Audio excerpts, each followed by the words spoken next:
Bienvenue dans cette nouvelle édition du QG Week-end. Au sommaire de l'actualité, au Togo, une manifestation de l'opposition a tourné à l'affrontement avec les forces de l'ordre ce samedi. Un bilan non officiel fait état de plusieurs morts et de dizaines de blessés. En République du Congo, les 151 députés de la nouvelle Assemblée nationale ont été installés ce samedi. Avec 90 représentants, le PCT, le parti au pouvoir, dispose d'une majorité absolue. Et puis, polémique autour de l'évaluation des enseignants au Niger. Seuls 56 444 des 60 000 enseignants convoqués pour le test ont répondu à présent. Les contestataires ont vu leur contrat résilié.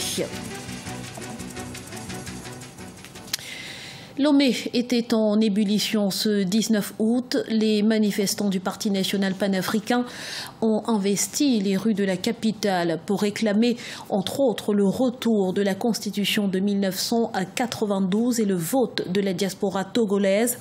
Une manifestation qui se voulait pacifique, mais qui a été dispersée à coups de gaz lacrymogène par les forces de l'ordre. Le bilan provisoire fait état de 2 morts et de plusieurs blessés. On écoute la réaction de quelques manifestants.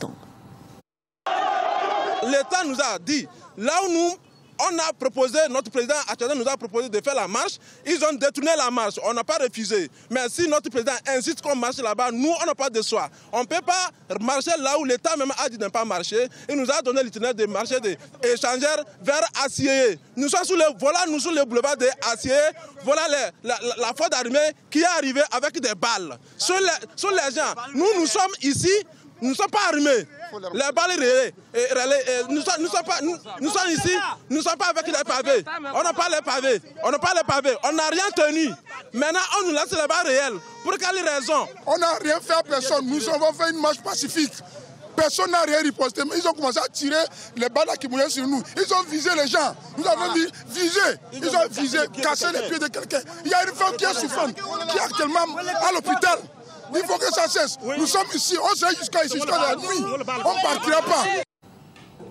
C'était une formalité. En République du Congo, les députés de la nouvelle législature ont été installés ce samedi à Brazzaville. Le parti au pouvoir avait obtenu la majorité absolue à l'issue du scrutin du 30 juillet avec 90 sièges. L'UPADS, première formation d'opposition, en a obtenu 8, tout comme les indépendants élus sous le label de l'Union des démocrates et humanistes. On écoute la réaction de quelques-uns de ces nouveaux représentants du peuple. Je suis très heureuse de pouvoir découvrir un métier qui m'a toujours impressionnée et qui m'a toujours plu. Pouvoir défendre des lois, c'est vraiment quelque chose de fort et je suis heureuse de pouvoir être là. Je suis très consciente et je suis prête, je me sens prête. Je suis heureux de faire partie de l'hémicycle désormais. Naturellement, pour tout élu à l'Assemblée nationale, c'est tout un devoir vis-à-vis du peuple, vis-à-vis de la population qu'il a élue. C'est tout à fait naturel. Et la population attend de nous que nous soyons leur véritable porte-parole pour toutes les questions qui regardent leur bien-être, qui regardent leur santé, qui regardent leur scolarisation, qui regardent tous les problèmes de la vie quotidienne.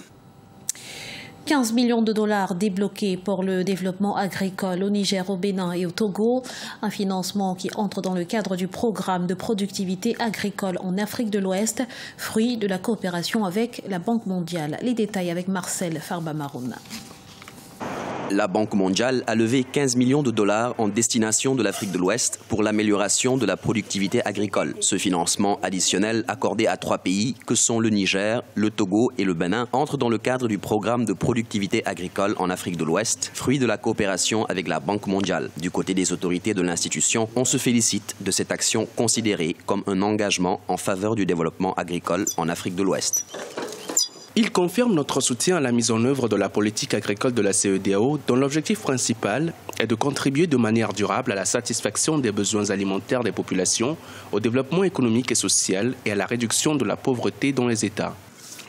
Au Niger, l'agriculture est le secteur le plus important de l'économie nationale. Elle représente plus de 40% du produit intérieur brut et constitue la principale source de revenus pour plus de 80% de la population. La performance du secteur agricole est néanmoins très instable du fait de sa forte exposition au changement climatique. Au cours des 30 dernières années, le Niger a subi de nombreuses sécheresses, des inondations, des invasions des criquets et autres attaques parasitaires. Cet accord avec la Banque mondiale arrive donc à point nommé, d'après les autorités nigériennes. Ce projet est d'une importance capitale pour le Niger. Il s'inscrit dans le cadre du programme de l'agriculture productive qui devra produire suffisamment pour nourrir tous les Nigériens. Le défi est de faire en sorte que notre agriculture puisse jouer véritablement son double rôle de nourrir les Nigériens et de demeurer le levier de l'économie. Les avantages qui devraient découler de ce financement sont multiples.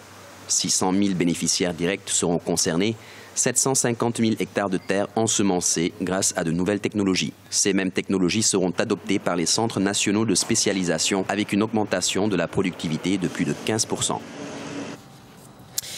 Au Niger, 11,5% des enseignants des écoles primaires ont un niveau jugé très mauvais et cela se fait ressentir sur les performances des élèves. Les autorités ont donc décidé de mettre en place un système d'évaluation des enseignants, une initiative qui n'est pas du goût de tous. Reportage de Sadou Alizé Mokhtar, notre correspondant au Niger. Au Niger, le gouvernement veut réformer le secteur éducatif. Une refondation qui passe par l'évaluation des enseignants tenue en juillet 2017. Une évaluation boycottée par certains enseignants à l'appel de leur syndicat. Sur les 60 000 enseignants appelés à passer un test d'évaluation de niveau en français et en mathématiques, seuls les 56 444 enseignants ont composé. Ceux ayant boycotté l'évaluation ont vu leur contrat résilié. 18 937 ont obtenu une note supérieure ou égale à la moyenne de 10 sur 20, soit 36,6%. Nous nous sommes rendus compte que très peu d'enseignants avaient les qualifications requises pour enseigner. C'est-à-dire qu'ils n'avaient même pas, beaucoup n'avaient même pas les connaissances scientifiques de base pour enseigner. Donc, il y a eu un classement. Il y a ceux qui sont au-dessus de la moyenne. Donc, eux, pour l'instant, il n'y a pas une urgence pour leur formation, mais ils vont être formés au cours de l'année. Deux coalitions de syndicats de l'éducation, à savoir la Synergie Cause Niger-Sinaseb et la Fédération unitaire des syndicats de l'éducation nationale, continuent de contester cette évaluation.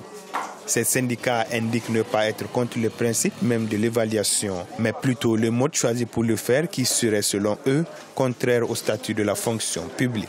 Nous allons porter l'affaire devant les tribunaux pour que cette résiliation ne soit pas effective en ce qui concerne ceux qui ont répondu à notre mot d'ordre. Et surtout, l'année 2017-2018 risque d'être perturbée du fait de l'entêtement du gouvernement qui a organisé et également à faire la chasse aux sorcières du fait que nos camarades ont répondu au mot d'ordre de la synergie cause-Sinaseb. Sur 80 000 enseignants au Niger, 60 000 sont des contractuels. Selon les observateurs, les très mauvais résultats des enseignants contractuels sont la conséquence d'une mauvaise politique de recrutement au Niger. Du sport à présent avec l'Afrobasket Dames 2017 qui se poursuit au Mali. Après une mauvaise entame de compétition contre le pays hôte, la Tunisie s'est ressaisie en s'imposant face à la Centrafrique ce samedi. Score final 96-51. Dans la deuxième rencontre du jour, l'Égypte a largement battu la Guinée 109-78 grâce notamment à Menatala Mohamed Mahmoud Awad qui a inscrit à elle seule 20 points et 7 rebonds. Toujours dans ce même groupe A, le Cameroun s'est incliné 54-57 face à la Côte d'Ivoire.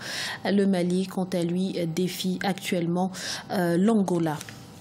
Et pour l'instant, la Tunisie est donc en tête de ce groupe A avec 3 points. Et dans le groupe B, le Nigeria affronte la République démocratique du Congo, tandis que le Sénégal sera opposé au Mozambique à 20h45 heure locale.